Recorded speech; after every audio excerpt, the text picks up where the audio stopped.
এটা তো আমরা বিগ্রহের কথা বলছি। সাধন ভজনের মাধ্যমে অন্তর থেকে যেন তাকে সদা সর্বদা দর্শন করতে পারে। তাই অর্জুন ভগবান শ্রীকৃষ্ণকে প্রশ্ন করেছিল, মন দিয়ে শুনুন, তুমি যদি ভগবান হও তাহলে কি দিয়ে তোমার সাধন ভজন করলে তোমার কৃপা লাভ করা যাবে?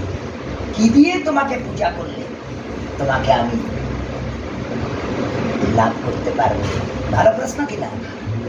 ভগবান বলছে, অর্জুন আমি কোন দ্রব্যের কাঙ্গাল নই, আমি ভক্তির কাঙ্গাল।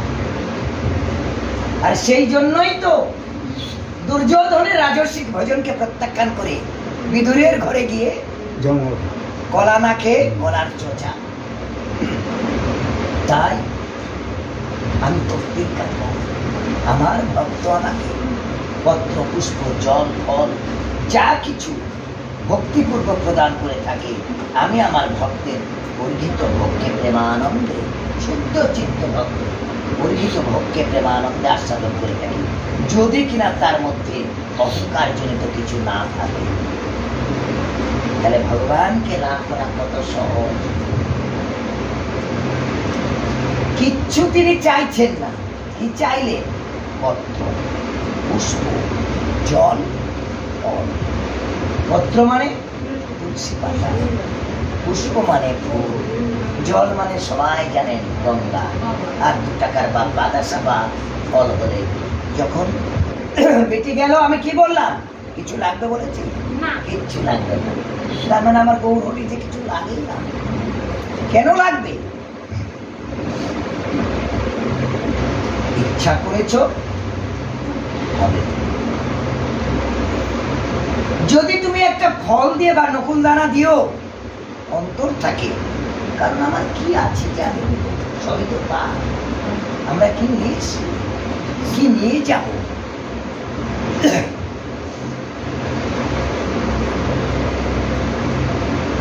যা করছি তার ইচ্ছায়, যা দেখছি তার কৃপায়, যা পেয়েছি তারই ইচ্ছায়, আবার যেটা হারাচ্ছে সেটাও তার ইচ্ছায়।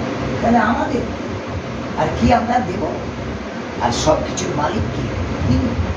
আর সব কিছুর মালিক যদি তিনি হন, তাহলে তার আর প্রাপ্তি বলে সংসারে কি থাকবে?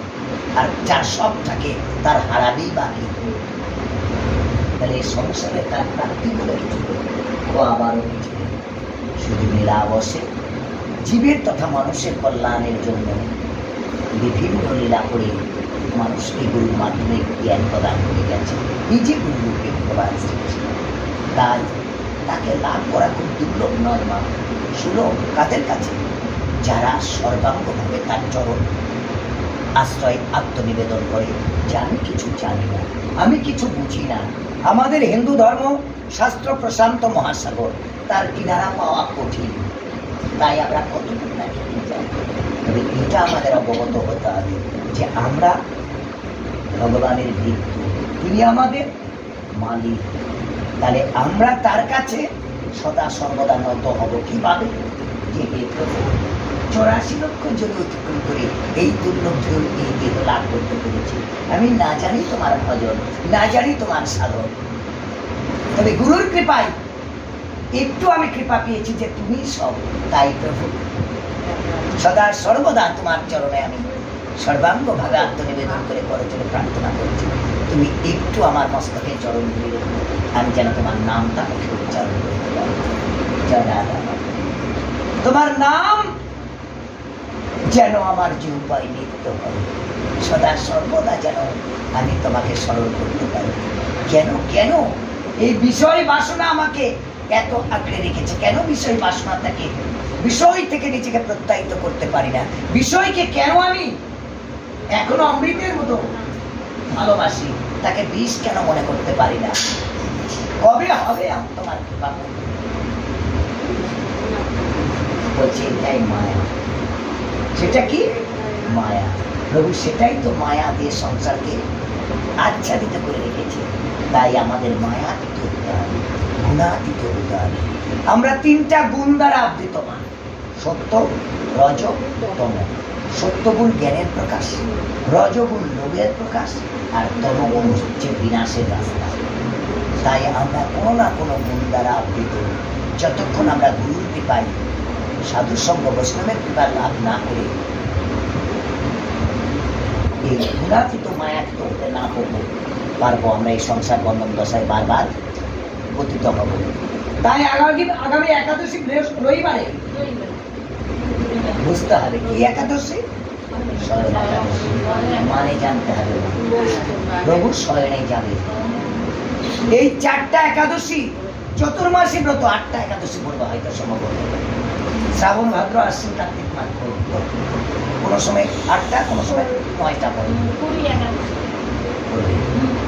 আমাদের সংসারের সবচেয়ে বড় ব্রত এই চতুর্মাসী ব্রত শুরু হচ্ছে আগামী একাদশী থেকে।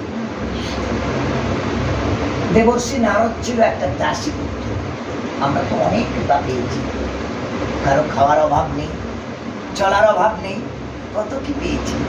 দাসী পুত্র কিছু জুটলে কৃষ্ণের প্রসাদ, না জুটলে না খেয়ে দিয়ে দিয়েছে। তবুও তিনি চতুর্মাসী ব্রতের সময় বৈষ্ণবের কৃপা সাধু সঙ্গ লাভ করে সে আজ দেবশ্রী নারদ। আপনারা কেন নন? সেই ভূমিতে জন্ম লাভ করেছে, সেই দেহ পেয়েছে, একটু নয়ন মিলে সাধু সম্পদের বুঝে নিতে হবে, হরিকথা কৃষ্ণ কথা শ্রবণ করতে হবে, মঠ মন্দিরে গিয়ে প্রেমানন্দে গীতা ভাগবত কথা আস্বাদন করতে হবে, আর সদা সর্বদা কৃষ্ণের নাম স্মরণ করতে হবে। পরনিন্দা পরচর্চা বর্জন করে শ্রী চৈতন্য মহাপ্রভু এই সংসারে আবির্ভাব করেছিলেন। রাধা কৃষ্ণ এক আত্মায় মিলিত হয়ে পাবন অবতার করে শুধু জীবের উদ্ধারের জন্য, কল্যাণের জন্য তীব্র এবং সবচেয়ে তীব্র অস্ত্র নিয়ে তিনি প্রতিজ্ঞাও করেছিলেন, এই সংসারে আমি কোনো অস্ত্র ধারণ করব না। তার বিভিন্ন পারিষদদের আগে পাঠিয়েছেন, অদ্বৈত প্রভু, নিত্যানন্দ প্রভু, গদাধর পণ্ডিত, শ্রীবাস পণ্ডিত, জগন হরিদাস। আজকে যদি জগন হরিদাসের কথা একটু নাম না তুলি বৈষ্ণব অপরাধ হয় আর তার শান্তি হয় না।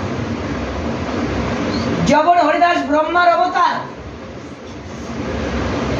তিনি দণ্ড পেয়েছিলেন, হিন্দু কুলে জন্ম লাভ করে মুসলিম গৃহে লালিত পালিত হয়ে প্রভুর চরণ বেঁধে রেখেছিল যে আমি যেখানেই যাই না কেন আমি যেন তোমার নাম না ভুলি। আর সে ভগবানের চৈতন্য প্রভুর প্রধান পারিষদ হলেন এবং এই হরিনাম সংকীর্তন প্রচার করত। প্রতিজ্ঞা করেছিলেন যে আমি জীবনে কোনোদিন অস্ত্র ধারণ করব না, আমার সবচেয়ে তীব্র এবং তীক্ষ্ণ অস্ত্র হবে 16 নাম 32 হরে কৃষ্ণ কৃষ্ণ কৃষ্ণ হরে হরে, হরে রাম রাম রাম হরে হরে। কিন্তু ওই যে ভক্তকে রক্ষা করবার সময় ভগবানের কোন প্রতিজ্ঞাও স্মরণে থাকে না। যখন জগাই মাধায়ের মতন দুরাচারীরা অদ্বৈত প্রভুর ললাটে আঘাত করলেন ভাঙ্গা কলসি কানা দিয়ে, প্রভু কিন্তু ভুলে গিয়েছিলেন যে সে অঙ্গীকার প্রতিজ্ঞা করেছে আমি অস্ত্র ধারণ করব না। কোথায় কোথায় আমার সুদর্শন চক্র আহ্বান করেছিলেন। ওই যে বললাম একটু আগে বৈষ্ণবের অনন্ত গুণ, নিত্যানন্দ প্রভু গিয়ে করজোড়ে প্রার্থনা করছে, প্রভু আপনি না প্রতিজ্ঞা করেছেন যে আপনি কোন অস্ত্র ধারণ করবেন না, আর আপনি যদি অস্ত্র ধারণ করেন এই পাপী তাপীদের উদ্ধার করবে কি? বলে না আমি আজকে তাদের জীবন। অদ্বৈত প্রভু, নিত্যানন্দ প্রভু তিনি করজোড়ে প্রার্থনা করে তাদের দুই ভাইকে সেই অমৃত প্রদান করলেন। আর তাদের মতো দুরাচারী, তাদের মতো অধর্ম কুকর্মকারী কৃষ্ণ প্রেম কৃষ্ণ নামে তারা ব্যাকুল হয়ে গেলেন। তাই তো নিত্যানন্দ প্রভু বলেছিলেন যতই মারো না কেন করেছেন তারা, তাই বলে কি প্রেম দেব না? তারা বুঝতে পারলো সংসারে মারতে হয় ভাই আরো মেরো, একবার মুখে হরি বলো। বাবা, কিন্তু মুখে তুমি হরি বলো। তারা বলছে সংসারে এইরকমও কৃপা কেউ করতে পারে যার গোটা শরীর রক্তে প্লাবিত হয়ে যাচ্ছে, তাও আমাদের কত কৃপা করছে। হিমাদায় হবে না রে, চল আমরা একবার তাদের চরণে আত্মসমর্পণ করি।